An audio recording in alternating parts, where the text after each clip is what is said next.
बड़े बड़े वादे कर कर इस देश की भोली भाली जनता को बेवकूफ बनाकर, जुमले चलाकर वो सरकार में आए।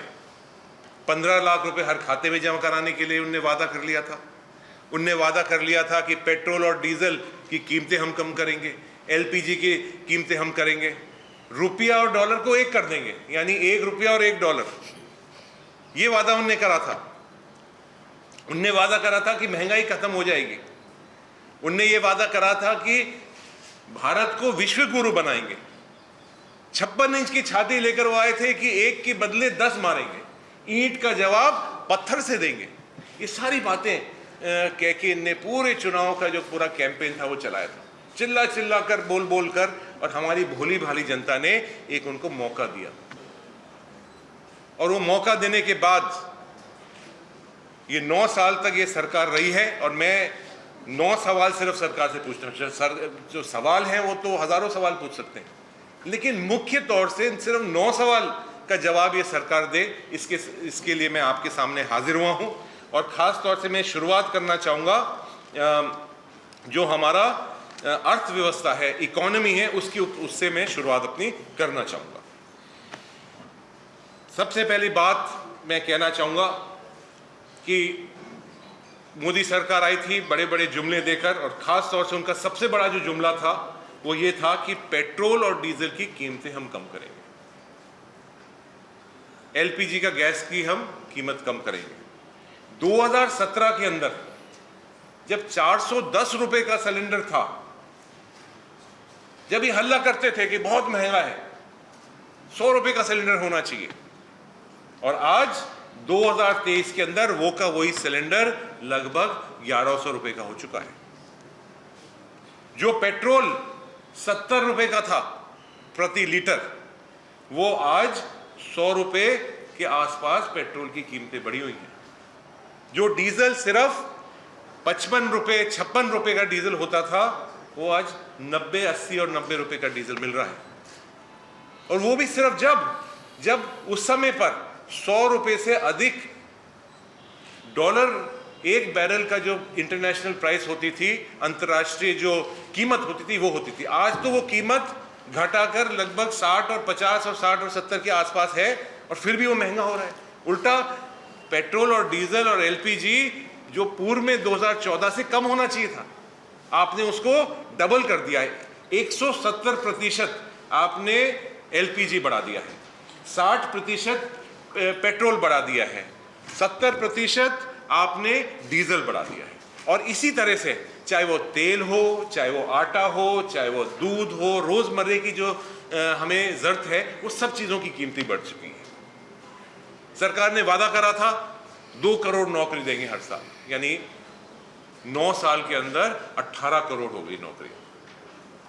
18 करोड़ नौकरी देने की तो बात दूर की बात है, लेकिन जो नौकरी में लगे हुए थे उनकी नौकरी निकल चुकी है, क्योंकि डिमोनेटाइजेशन और जिस तरह की आर्थिक नीतियां थी, उससे जो लोग लगे हुए थे वही निकल रहे हैं। नई नौकरी देने की तो बात बहुत दूर की बात है।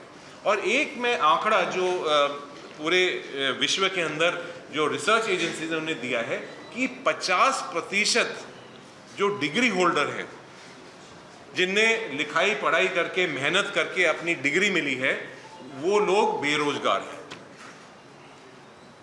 तो ये एक मैं आपके सामने बहुत बड़ी एक बात आपके सामने रखना चाहूँगा।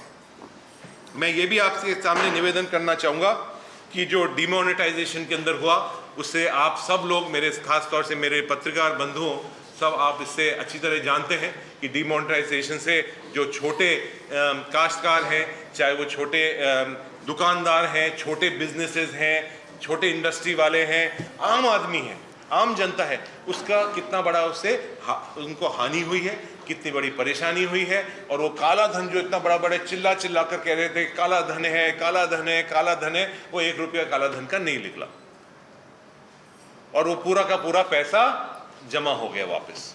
और अब एक नया एक्सपेरिमेंट करके 2000 का नोट भी वो डिमोनेटाइजेशन के रूप में चला रहे हैं। उसका कितना बड़ा फायदा होगा ये हम अभी समय बताएगा।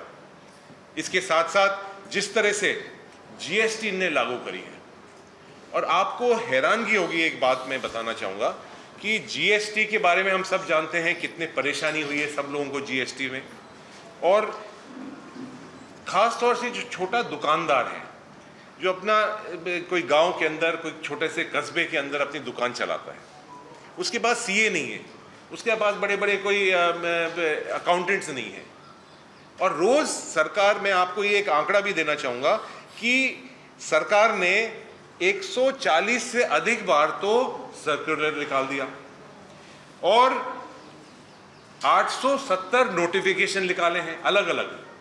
ये खुद ही नहीं तय कर पा रहे किस तरह से ये जीएसटी चलाते हैं, और 38 टाइम्स 38 बार इनने नए ऑर्डर निकाल दिए। तो यानी हर दूसरे दिन इसको लगाए, इनके 9 साल के हर दूसरे दिन इनने कोई ना कोई बदलाव लेके आ गए। और आपको हैरानगी होगी कि जो हमारी 64% जो कलेक्शन है जीएसटी की, वो जो गरीब लोग हैं, जो निचले 50% है, उनसे होती है, और सिर्फ 4% होती है अमीर लोगों से जीएसटी का कलेक्शन। तो ये भी एक बहुत हैरानगी करने वाली बात है। दूसरी तरफ गरीबों को तो मारने का काम इनने कर ही दिया, और जो इनके मित्र हैं, जो बड़ी बड़ी इंडस्ट्री चलाते हैं, आपके यहाँ भी बड़ी बड़ी कंपनियां हैं, हवाई जहाज में आते हैं, उठते हैं, बड़े बड़े लोग हैं, उनका जो टैक्स था पहले 30%, उसको 22% कर दिया उनका टैक्स।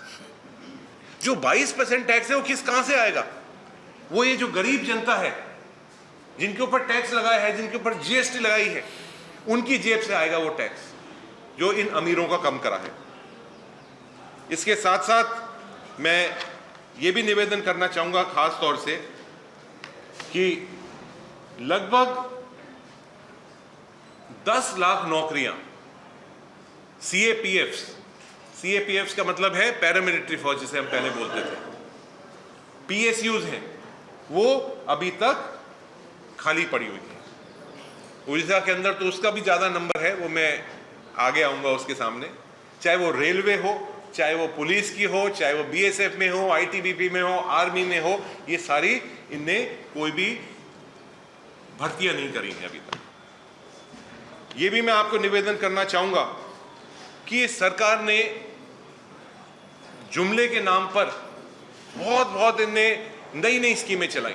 अच्छे दिन वाली स्कीम चलाई, मेक इन इंडिया वाली स्कीम चलाई, इनने चलाई आत्मनिर्भर भारत, सबका साथ सबका विकास, skill India, digital India, make in India, पता नहीं जिस तरह के रोज जुमले जो चलाते रहे, उनमें किसी का कोई लाभ नहीं हुआ। वो सारी की सारी स्कीमें बंद हुई हैं।